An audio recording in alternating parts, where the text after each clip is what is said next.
Let's take a look at the alternate limit form of the derivative shown below.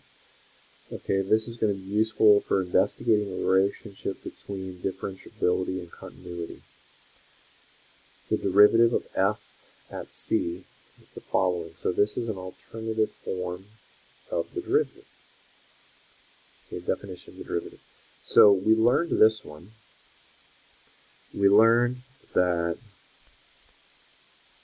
f prime of x is equal to the limit of f of x plus delta x minus f of x all over delta x as delta x goes to 0. So we know that that is the definition of the derivative. This is an alternative form to find the derivative at c, at some specific x value, which could be c. Okay, so let's look down here. Okay, let's call this black function, let's call that f of x. Okay, and we want to find the slope at this particular point here. Okay, so I'm going to blow this up a little bit. So we want to find the slope at that particular point there. We know that if we find the slope between these 2 points here, this is the slope of the secant line. Okay? And the way that this is set up here, they're calling this point here, they're calling this C, and they're calling this point X. So, if from here to there, if that distance is C, and from here to there, that distance, this total distance here, is X, then X minus C would represent the distance from here to there. Okay, so hopefully you can see that. Okay, so to find the slope of the secant line,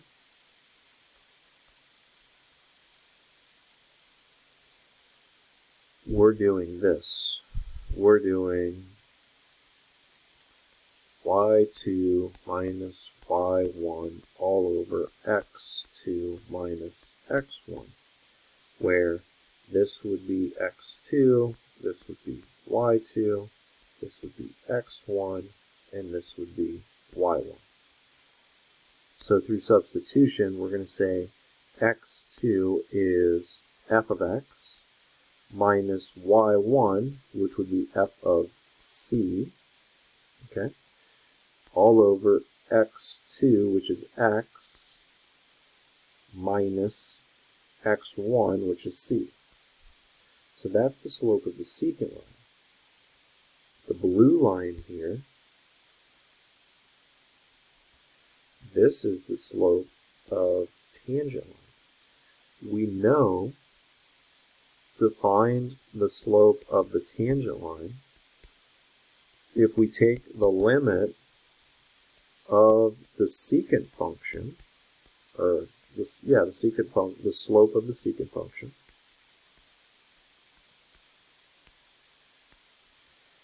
and make this right here, we want that to go to 0. So in order for that to go to 0, we're going to do this. We're going to let x approach c.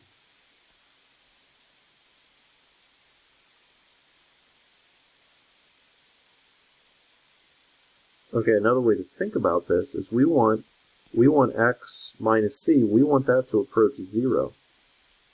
And then if you would add c to both sides, you would get x approaches c. Okay, so that's what we're doing here. So this is the alternative form to find the derivative of f prime of c.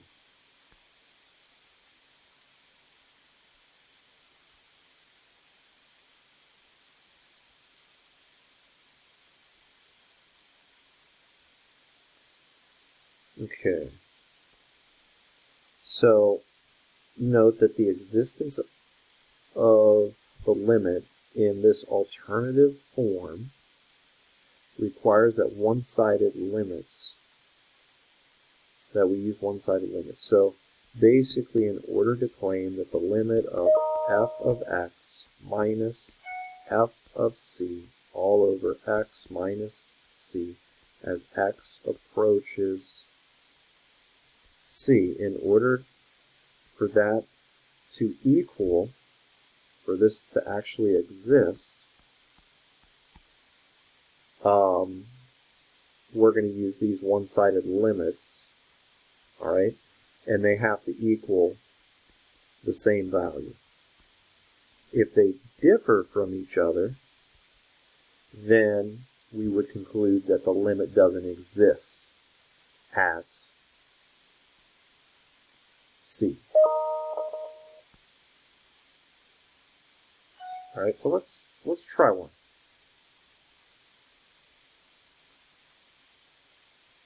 So on the next test, you're going to have to use,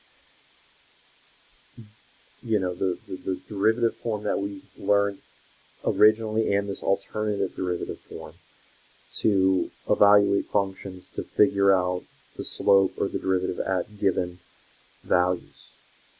So example 6, use the alternative derivative form to see if the function is differentiable at x equals 2, given f of x equals the absolute value of x minus 2. So here you can see that this graph is given here. More than likely on a test, I'm not going to give you the graph. I'm doing this to give you just a little bit more intuition the first time that we go through it. It would be expected, if it's required, that you could graph this function. But if we look at this function, we are trying to figure out the slope at that point there. And so we're going to do this. We're going to do f prime of c is equal to the limit of f of x minus f of c all over x minus c as x approaches c. So we need all this information. So we have f of x. That's straightforward. We need f of c. Okay? So this problem here, c is equal to 2.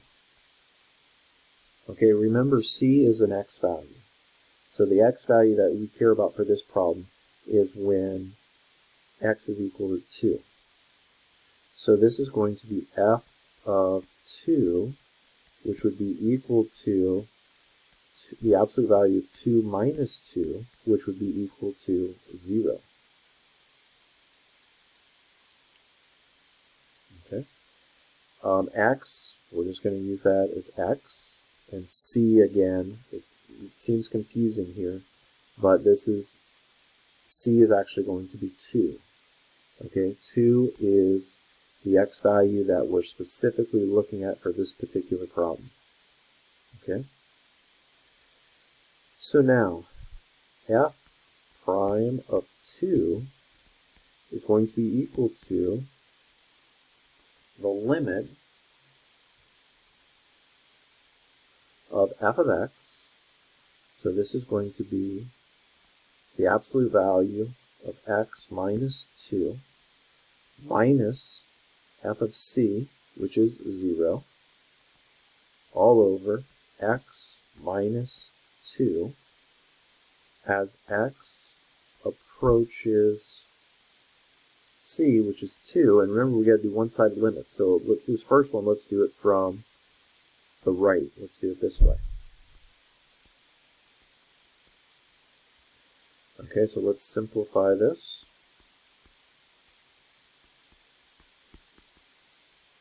The limit of the absolute value of x minus 2 all over x minus 2 as x approaches 2 from the right. So it's just going to be just a little bit larger than 2, right?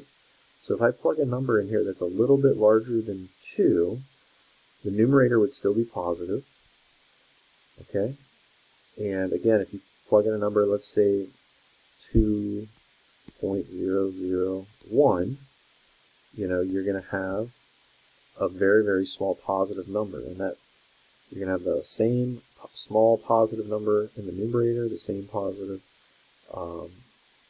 in the denominator, so this is going to be 1. So the slope coming from the right is going to be 1. Right? And that should make sense. Look at this line here. The slope of that line is 1. Let's go ahead and take a look at this coming from the left. So f prime of 2 equals the limit of x, the absolute value of x minus 2, all over x minus 2 as x approaches 2 from the left.